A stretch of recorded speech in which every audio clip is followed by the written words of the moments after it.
And to do this, we write to systematically reflect on what we learn. So here's the puzzle. You know what you want for your future, you have a project or a series of projects that will take you there, and you are learning and building daily.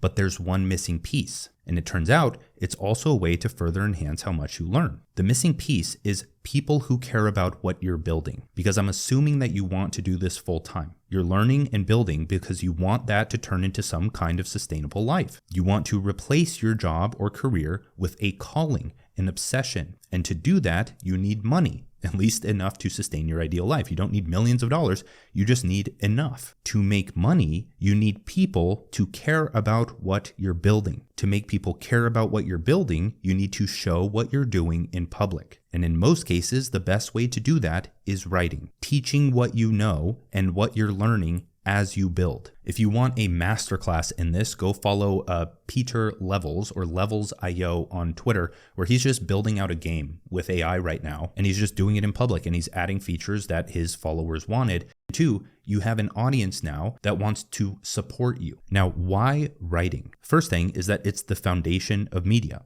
And two, it's accessible and anyone can start writing right now, no video editing skills required. And three, it holds much more power than just building an audience of supporters. Writing is how you systematically reflect on what you learn. When you teach what you learn, you expose more knowledge gaps. You struggle more to understand. You have more specific knowledge to research. So this is where the Feynman Technique and Protege effect come into play. The Feynman Technique is a learning method popularized by physicist Richard Feynman. In short, it's about deeply understanding a concept by explaining it in simple terms as if you were teaching it to someone with no prior knowledge. So to do this, you choose a concept, so you select the topic you want to understand, you teach it, you explain the concept in simple language as if you were teaching it to a child, and then you identify gaps. So when you struggle to explain something clearly, identify the areas where your understanding is weak. Last, you review and simplify. So go back to the source material or your learning, you relearn the concepts, and then try explaining them again in even simpler terms. Now this overlaps with what's called the Protege effect, which in short is